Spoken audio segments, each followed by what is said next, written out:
जय श्री कृष्ण। भगवान कृष्ण गीता के तीसरे अध्याय में कामना के ऊपर उन्होंने इतना जोर दिया, कामना के ऊपर इतना अर्जुन को समझाया, क्योंकि अर्जुन के मन से कामना समाप्त नहीं हो रहा था। आज भी यदि प्रभु परमात्मा की प्राप्ति कोई अगर करना चाहता है तो कामना को त्याग किए बिना परमात्मा को प्राप्त संभव ही नहीं है। अर्जुन और कृष्ण के साथ जो प्रैक्टिकली जो लीला चला उससे साफ जाहिर होता है कि कामना और वासना को समाप्त किए बिना परमात्मा को प्राप्त नहीं किया जा सकता है। पर आज ऐसे भी संसार में भक्त विचरण कर रहे हैं कि अनेकों कामना मन के अंदर रखते हुए भी परमात्मा को प्राप्ति का वो ढोल पीटते हैं कि हमें गुरु के माध्यम से परमात्मा की प्राप्ति हो गई है। परमात्मा की प्राप्ति इतना आसान नहीं है कि परमात्मा के प्राप्ति हो जाए।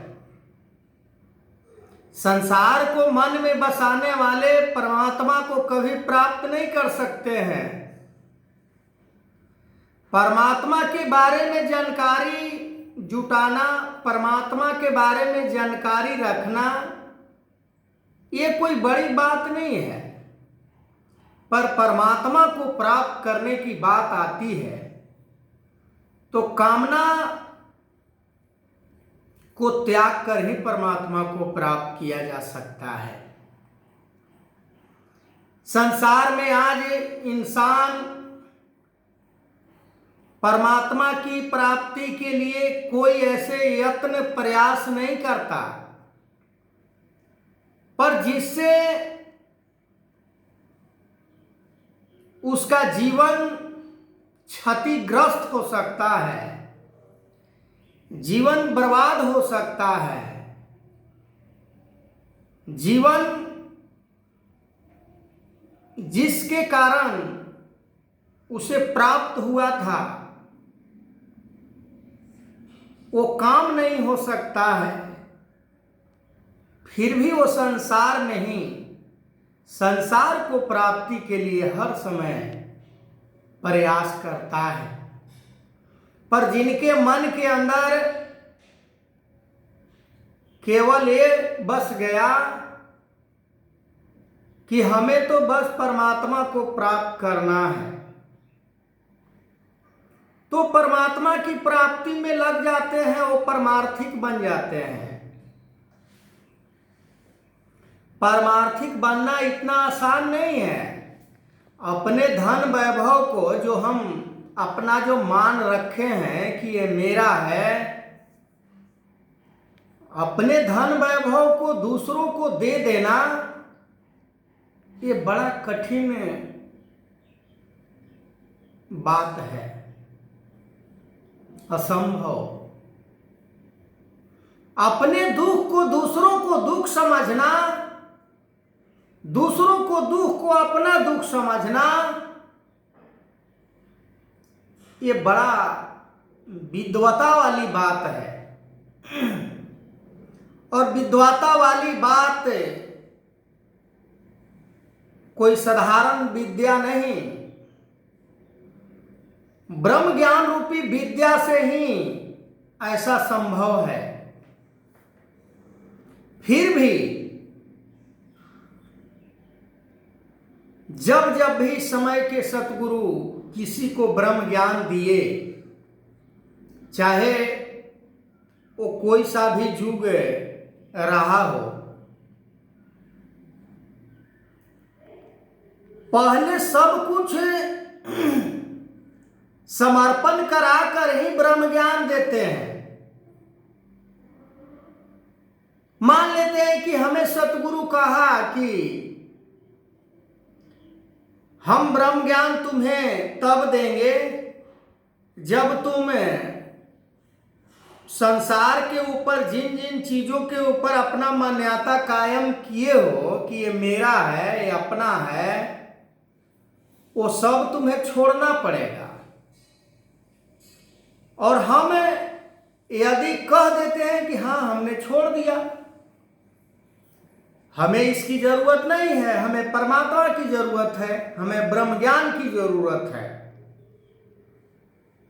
और केवल बातों से ही हमने छोड़ दिया गुरु के समक्ष कि चलिए आप जैसा कहते हैं वैसा मान लेते हैं।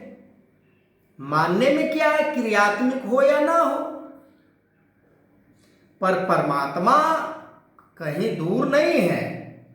ये तो देख रहा है ना कि क्रियात्मक हो रहा है कि नहीं हो रहा है, क्योंकि पूरे सृष्टि को चलाने वाला ये परमात्मा है। ये शरीर को भी चलाने वाला परमात्मा है, पूरे दुनिया को चलाने वाला परमात्मा है।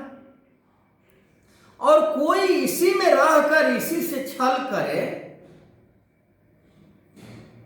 तो फिर कहां आपको ये 84 लाख योनि से मुक्त कर सकता है।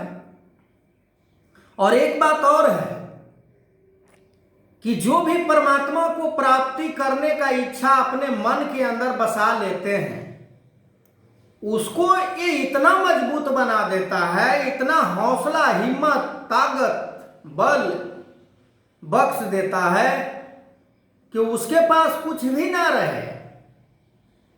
धन दौलत, रुपया, पैसा, घर, परिवार, रिश्ते, नाता, मित्र, दोस्त, कोई भी उसके साथ सपोर्ट ना करे, कोई उसे सहयोग ना दे, कोई उसे इज्जत ना दे, कोई उसे मान ना दे, फिर भी वो इतना निडर हो जाता है, इतना अपने आप को बड़ी मजबूत कर लेता है कि जिसका कोई तोड़ नहीं है। हनुमान जी के अंदर जो हिम्मत और हौसला आया था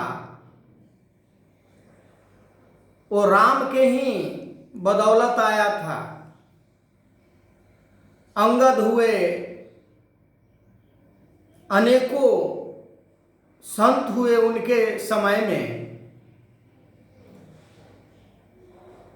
अंगद तो राम को इतना तक चैलेंज रावण को कर दिया था कि राम जिसके पक्ष में हैं